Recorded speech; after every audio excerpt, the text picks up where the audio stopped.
Can you hear me now? Awesome.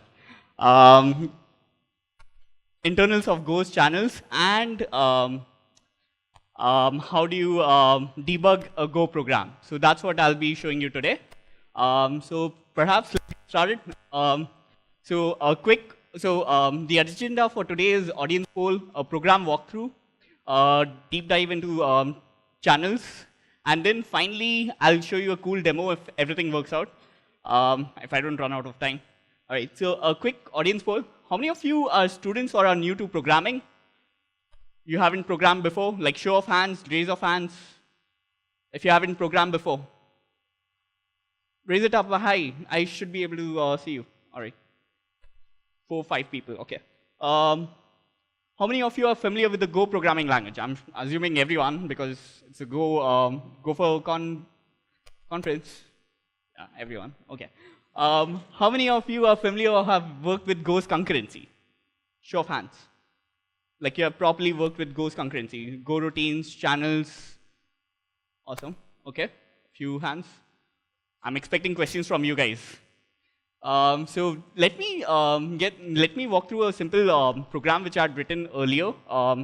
It was a toy program which I was writing for a training session. So it's a simple scraper. So this is Amazon's product listing page, TV listing page. I have a list of TVs which I wanted to know the price of and the reviews for each of the TVs which are there, right? So I load Amazon's product page, and then for each of the product, I get its name, price, its link, and the image of the product itself. Simple. This is the accompanying Go code for it. So it's written using Beautiful Soup. All it does is like I pass in a HTML DOM element, so it internally uses net HTML. It takes in the attributes and figures out the exact price. So it gives me everything in text, everything in proper type information. So that's the scraper. So I visit the product page after that to get each of the reviews. For each review in a product page, I get its name, its rating, and its content. All right. I think a few people are sleeping. Tying it all together, from the main function, I'll be ranging over results and then passing a product. So I think I missed a slide somewhere. Okay, I'll have to add it. Okay, so what I've done here is I'm loading the first initial listing page, which you saw earlier, the image. And then for each of the DOM element, I'm passing it into the pass product function, and then calling get reviews on it to get the reviews and the product information. Straightforward, simple stuff. So this is the output of it. So this is the output for just one product. So I get its name, link, image, price, and each of the reviews for that product.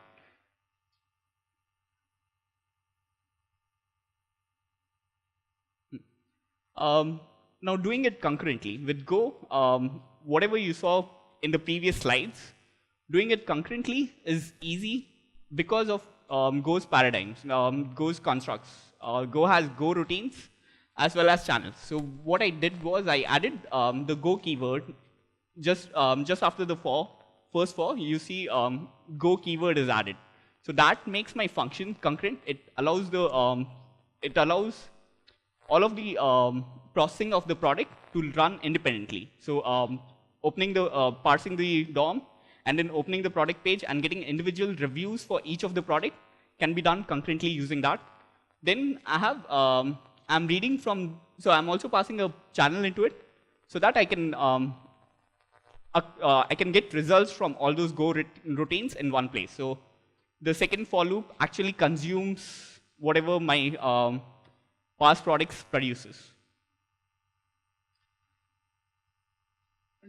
So we'll go deeper into Go's channels.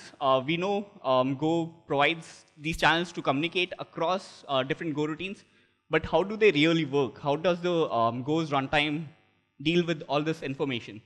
So Go provides two kinds of channels. One is the buffered channel. The second one is the unbuffered channel. The buffered channel actually has implementation of a buffered queue. The buffered queue size is determined by the second parameter which you pass into it, which is the size of the buffer. And unbuffered channel just never needs a buffer at all. So I'll be using delve in my demo to watch the state of the channel. So whatever code I had written earlier, like I was showing for the product parsing, I just added some breakpoints to see how channel works internally. So I've added breakpoints into where I'm sending to a channel, which is within my parse products function, and then I'm adding a breakpoint where I'm reading from the channel, so receiving from a channel. This is what I get. Don't worry, it's not as complicated as that. I'll break through what exactly is a channel. Like number one thing which you'll have to keep in mind, in Go, channels are first-class citizens. You get to interact with channels directly. You can perform operations on channels itself. So you have, so let me break down what channel is, right? So a channel is implemented from a headchan struct. Most Go programmers don't need to deal with this. This is internals of Go. You'd have the headchan struct, which has, so all of the attributes within this slide can be grouped into 4 categories. One is the type information. The second is buffers and queues. Third is the counters. Fourth is locks and flags. So type information. Type information, you have element size and element type. So if you look at just below buffer, you'll have element size, and then you have element type over here. So those are the 2 elements, 2 attributes which I'm going to talk about. So element size represents the size of the single element which is taken up in the stack. So I'm passing products around. So product is a struct which I have defined, which contains name, link, image, price, and reviews, an array of reviews. So whatever size that element takes in a stack is what element size represents. So it takes about 88 bytes. If I was dealing with integers, element size would be 8 because integers take up 8 bytes. The reason, so string and arrays are all variable sized objects in memory. Even though they are variably sized, they're actually allocated on the heap. It's only the pointers which are maintained within the stack. So that's element size. The second thing which you have is element type. Element type has a bit of redundant data, so you see element size again, so size 88 again in that. Apart from that, it contains the other runtime information which Go's channel needs. So, the Go runtime needs, the Go scheduler needs, basically. So the scheduler, what it does is when it looks at the element type, it knows how or what type it's dealing with, and how much of the memory that type contains, and how it should be copied over from one Go routine onto the other. So the property of Go routines is that they don't share memory. They communicate. They share data by copying. There's a phrase for it. I forget that phrase. So the next thing. So the next thing is buffers and queues implementation. So why is make-chan product 1 not the same as make-chan of just product? Like why is a buffered channel of size 1 not the same as as an unbuffered channel? Well, you have the buffer for one thing. So the buffered channel actually has a proper implementation of a buffered queue. So a buffered queue is one where so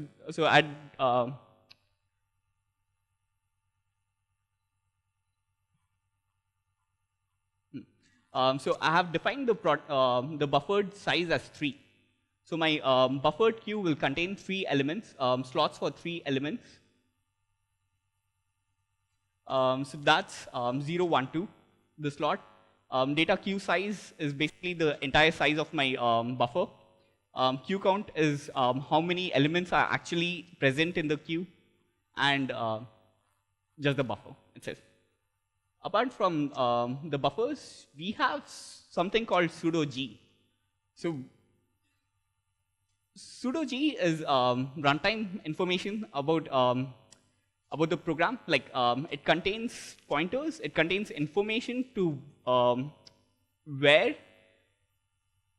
a channel has been accessed from, where a channel is being sent to, and where a channel has been received from. So that's what that information is contained within pseudo G. It's a special structure. You have a select, next, previous, and you have the LM itself. So we have the data which I'm sending, the product itself, would be stored within pseudo G itself. A copy of it would be stored in pseudo G. It's an unsafe pointer in the sense it's not safe to access that information directly. It's not safe to manipulate that information, so never do that. So what's a receive queue and a send queue, right? So the receive queue and send queue are both instances of pseudo G, which you can think of it as a linked list, as a doubly linked list. So you have the first and the last element. So you'd see that I'll just use this. So you have the pseudo G over here, which is the pointer. So that's the first element. So this one would be nil. The next one, it would point to the next element. So it's basically a queue which contains the information of where the channel, so the Go scheduler should write from the channel. So whenever Go is reading or writing, sending or receiving from a channel, it would look at the send queue and receive queue to know which next memory location it has to send or receive to. So that's what this is. Next, you have just counters, queue count, data queue size. Queue count I've already talked about. Data queue size also is pretty straightforward. It's just the total number of slots available in the buffered queue. And then you have circular buffer. Then you have the sendX and receiveX. So the credits for this image goes to Kavya Joshi and yeah, the previous one. So this one is taken from Ankur Anand blog post. I'll be linking to that in the references. So you have the sendX and receiveX. So this is another representation of the buffered channel. I'm only talking about buffered channel at this moment. So you have the circular queue, sendX, receiveX, and the lock. I wouldn't talk about the lock as yet. So you have the sendX and receiveX, which are pointers or which maintain indexes for the buffered queue, for the circular buffer. So a circular buffer implementation, you could look at it right now. So when we start with everything empty, when there's no elements present in the circular buffer, like there's nothing which is blocking, nothing which has written to the circular buffer, you'd have everything empty, and the sendX and receiveX would be 0, 0. We perform an enqueue operation. The first slot gets filled. SendX gets updated to 1, so the next send would happen on the first slot. It won't happen on the 0th slot anymore. And the receiveX is still 0 because the first read from a channel would happen in the 0th. So we fill in 2 more elements in that. SendX becomes 0, receiveX becomes 0. They get reset, but then queue count and data queue size become equal. So queue count is the total number of elements which are in the buffered queue, in the circular buffer. Once a dequeue happens, update, like from the slot 0, the element gets removed because my receiveX was 0 in the previous slide, if you had paid attention, if you weren't laughing. Um, yeah, the clicker is. So DQ happens, the receive X gets updated to 1, and the next read would happen from the first lot. So the only two things remaining are flag and lock. I'm rushing through this. It's fairly technical. There is a demo after this. So hold your horses.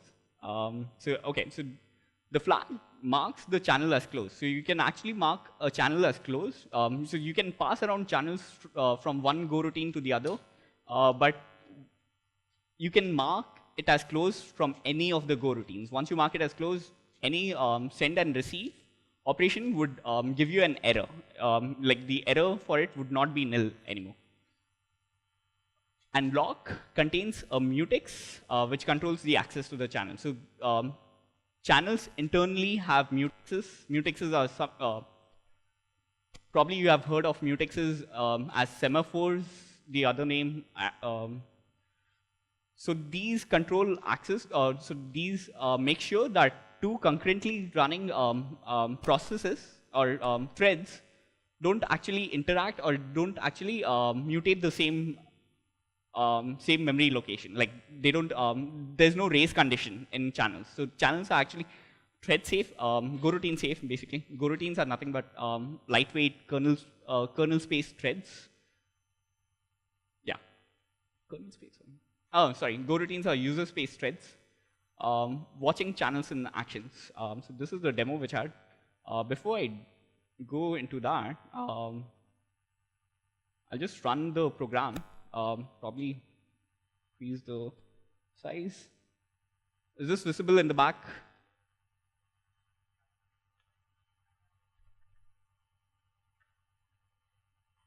I'm just running the program as is. Let me just.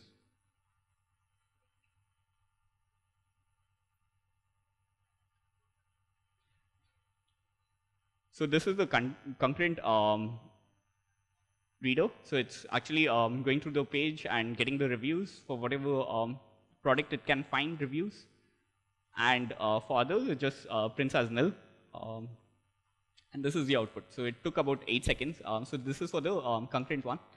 The non-concurrent one, I'll show you after I'm done. OK, so watching the channels in action, right? So this is the demo which I've been hyping about. So I have breakpoint at line 27, which is when I'm writing into the channel.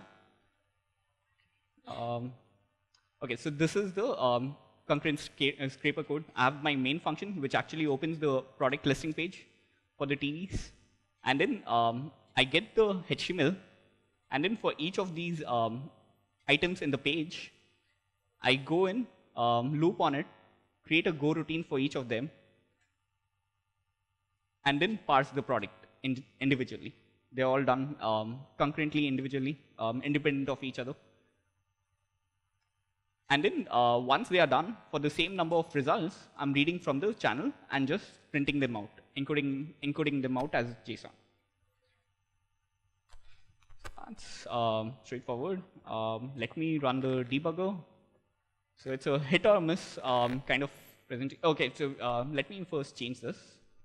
Let me first show you for a buffer implementation. So basically, I made this into a buffered channel just by adding the number 3.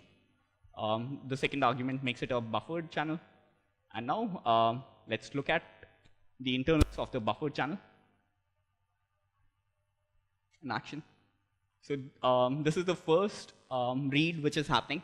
So I don't have anything to read from. So it's pretty much blocking at it. And it's saying that, hey, just does not say anything. OK, so this is the first write which is happening into my channel. So my receive queue is not empty anymore. So the previous read which you saw, so it actually stopped at 48 previously, where I'm reading from the channel. So since I'm trying to read from the channel and there was nothing, that information, that runtime information gets stored into the receive queue. the pointer to where the code should resume from. So channels have the property of blocking. So they block when the buffer, so when the channel is empty and you're trying to receive from it, when you're trying to read from it, it will block. And an entry gets created into the receive queue.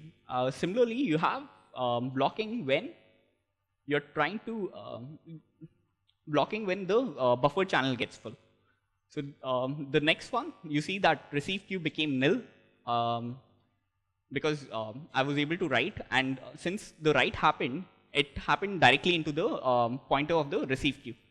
So I'll show you how that works. I'll just go through some iterations. It's a hit or a miss kind of demo. Okay, so I'm still receiving, writing, writing, receiving. So if you see the counters get updated.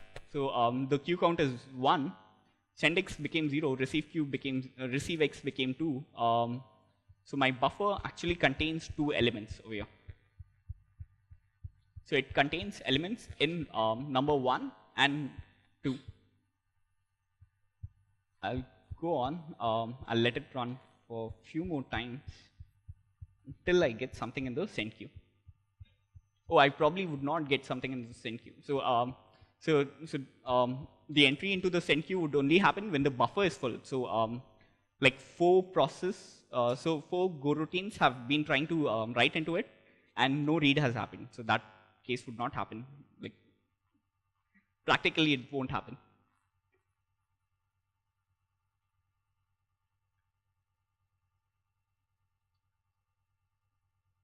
So queue count and receive x, send x gets updated. I can add one more PCH. So PCH is my channel, just my channel. Dot buff of 0. Let me look at the content of PCH dot buff. So it's empty. But my send x and receive x is 1. Queue count is 0. Okay. So there's nothing which is there's no element in my buffer yet. Let me get an element. Okay. Now I have an element in my queue. Let's figure out where it is. So my send x is 2, receive x is 1. So it should be in the first slot.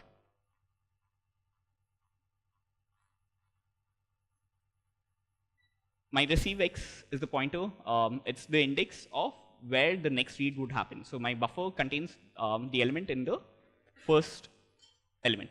So the other 2 elements would be empty. My next write is going to happen in the second element. So this would be empty. Straightforward. I hope this is making it clear. If not, you could ask me questions. All right. So the execution of this program has finished. The buffered example has finished. Let me show you what happens with an unbuffered channel, right? So what's the difference between a make channel, an unbuffered channel, and a buffered channel with size 1? So when you look at a buffered channel of size, when you look at an unbuffered channel, if you look at the data queue size,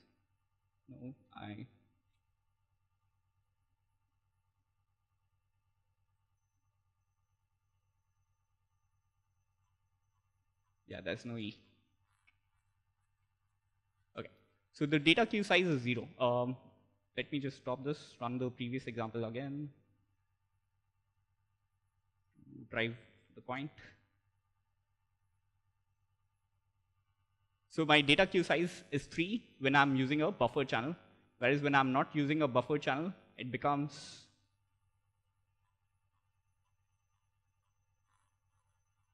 zero.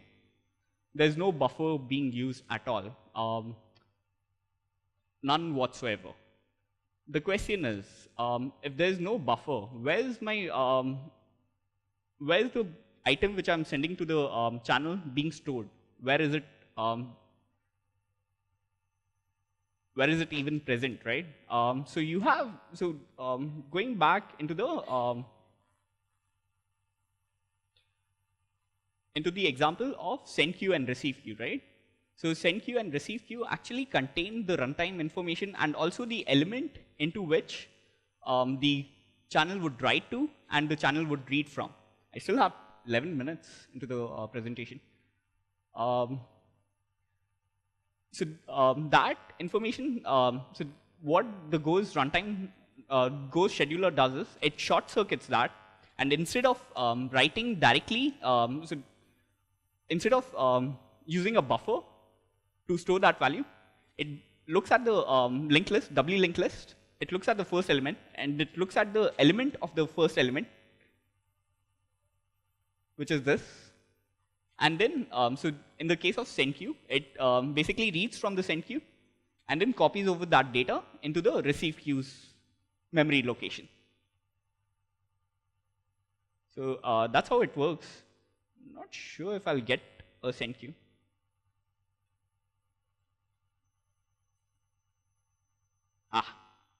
Finally. Okay. So this actually contains the element. So a send happened before a read could happen. Like there was nothing, nothing which was reading from the channel.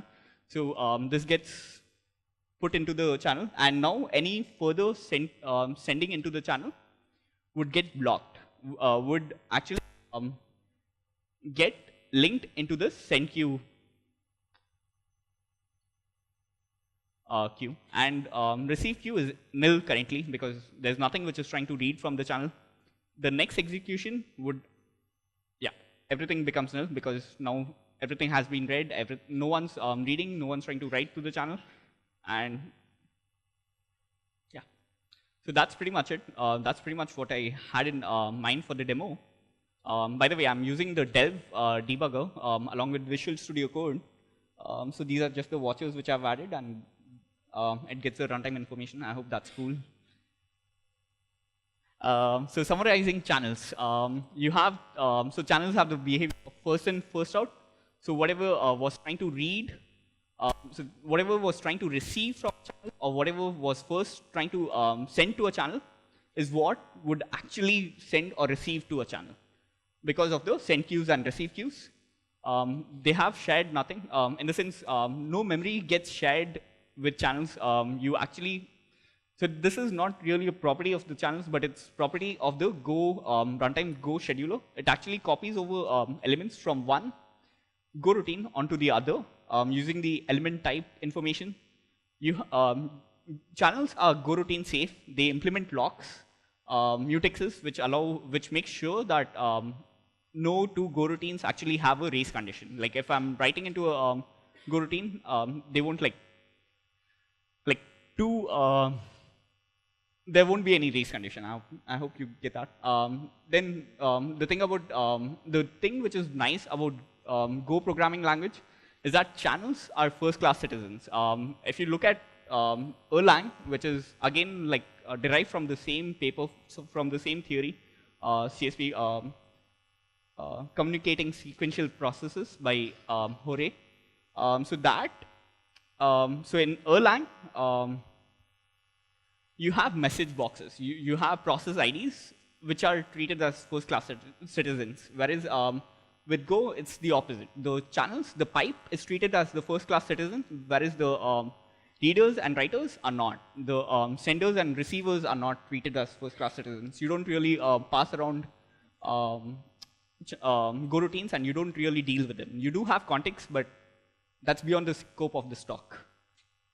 So these are the references. Probably pull out your cameras and take a picture of this. Kavya Joshi's talk, so a lot of content has been from Kavya Joshi's GopherCon 2017 talk. Ankur Anand's post on diving deep into Golang channels was really helpful in understanding internally the receive queues, send queues.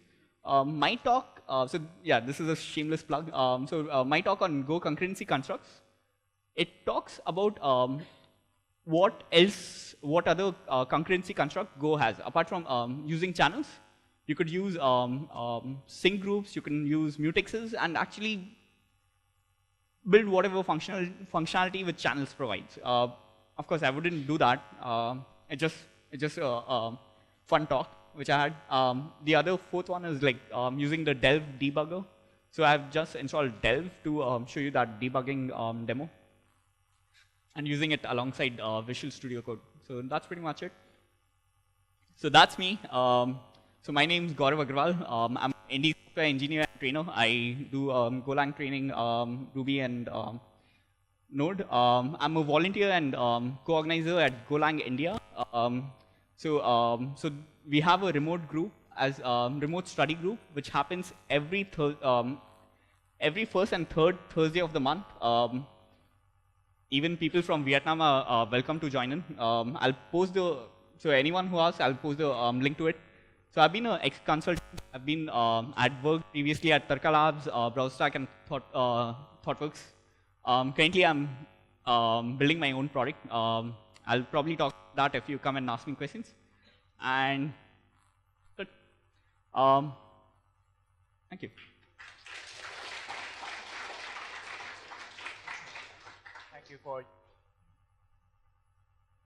Thank you for your interesting talk. And now the question and answer.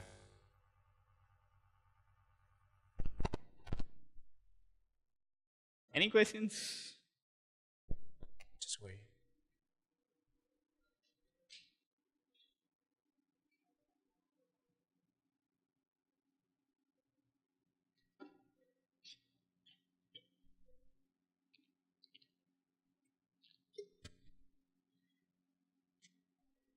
Okay.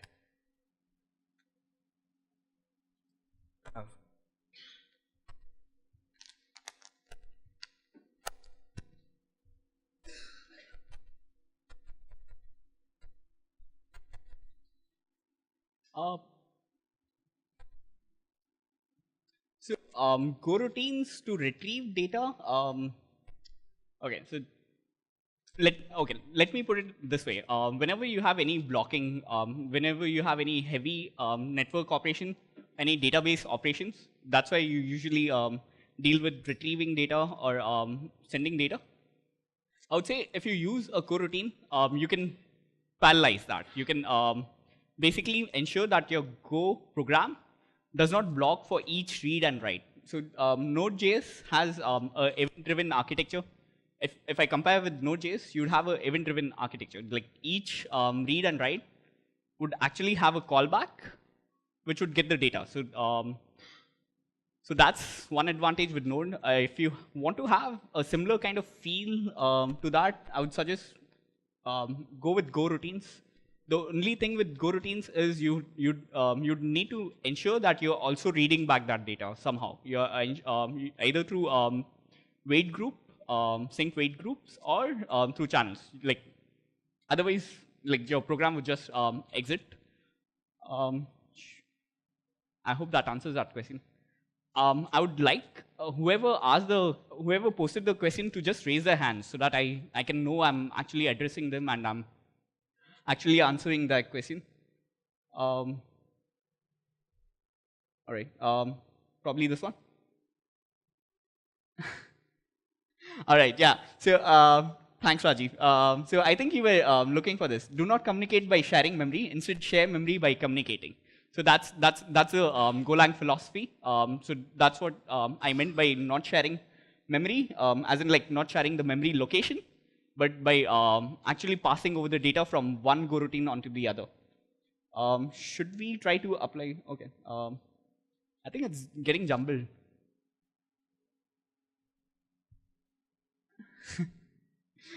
I'll probably. Okay, two questions. Okay, that. I think there's one on the top. Man Kwan. I hope I'm pronouncing that right. Man Kwan. Who's Man Kwan? Ah, okay. Why channel keep type and size information about the type for runtime? Okay, so why channel has that information is because the Go scheduler actually needs to copy over that information, that product which I'm sending, the product struct which I'm sending, the custom type which I'm sending, it needs to be sure about what are its data boundaries and how much of the memory needs to be copied over from one memory location. So you are still dealing with RAM, you're still dealing with registers. So from the RAM memory location, from one location, it needs to copy over to the other. So it just has that information to make sure that it copies it properly and it does not go over and does some bad stuff. I think that's all the questions I have posted. Okay. So I want to ask about buffer and unbuffer Go channel because I want to know.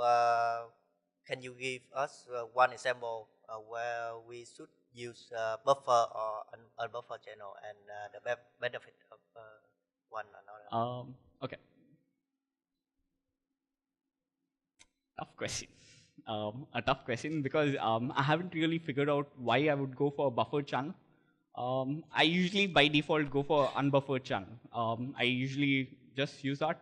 Probably the reason you'd go for something like a buffered channel would be when you know your reads are slower than your writes. Like after you read from the channel, you have a lot of time for processing. And when you use a buffered channel, it does, okay, with channels, actually those Go routines don't block. Sorry. Okay. Let me come back to that question again. With the unbuffered channel, you have just a space for one. Like you write one, and then until the read happens, any other further writes would be blocking. No other further writes can happen onto that channel. Your Go routine would just stay blocked. It would just consume the scheduler process space. Like more Go routines would be created, and it would just stay there. When you use a buffer channel, you could optimize for that. You could make sure that a few less Go routines actually block to write. So because you have more slots available, like I can create a channel with size 10, and 10 Go routines can write, even if my reads are slower. Does that answer your question? So it's more like a total for data. Yeah. Yeah. Okay. Thank you. You're welcome.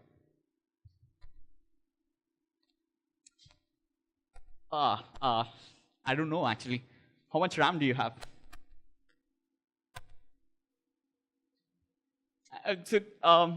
Unbuffered channels theoretically can hold as much information as available because they just block your Go routines. So you'll hit limits with how much RAM you have and all that. What are the limitations for buffer size? You'd have the same limitations which you have for unbuffered size. Like you can create as much elements. I have like really checked if there's a upper limit inside the Go source code for the number of elements you can store in a buffer, but I don't know. So buffer itself has so the circular queue implementation is actually an array. I'll show you that probably.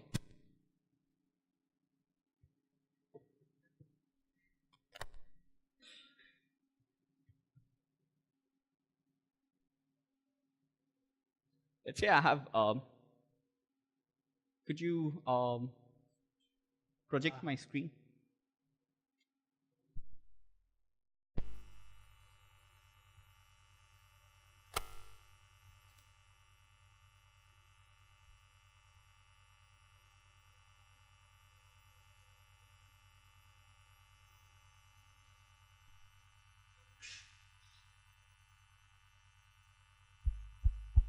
So I have my buffer, right? So my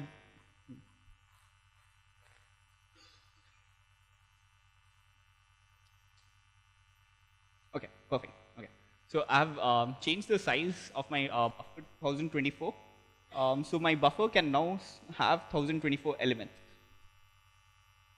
Let's add more zeros. Let's keep adding more zeros, perhaps.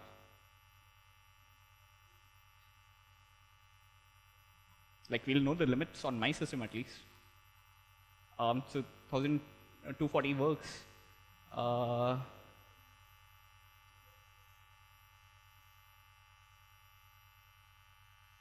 that also works. Probably add 2 more zeros now.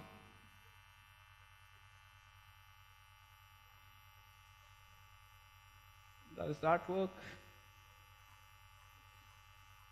Yeah, you can see it's progressively taking more time to run the code because it's allocating that much memory. It's asking for the operating system whether, hey, is that memory even available? Do you even have that much memory for my buffer?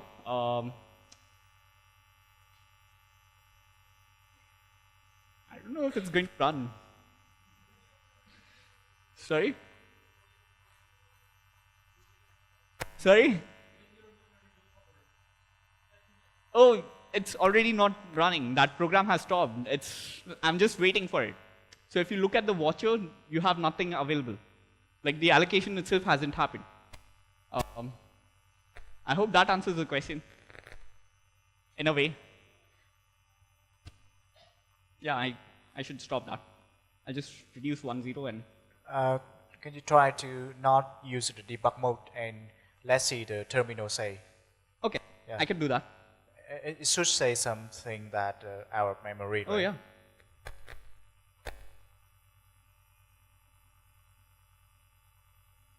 So I have this code.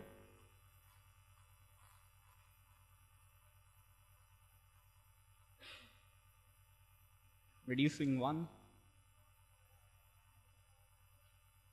Okay. So I add 1 more 0, I run it again, and I should see a segmentation for it. Okay, I don't.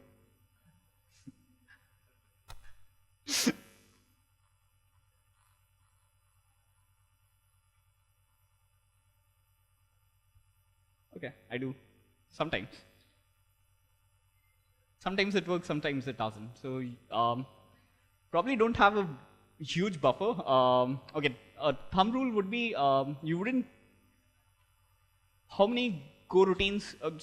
So a good number, a good practical number would be how many Go routines are you planning on spawning in your machine, right? Your machine would probably not be able to handle as many Go routines as that number is. Like my machine probably cannot handle that many Go routines at the same time. Even though Go routines take about only 8 kilobytes, it's still not practical.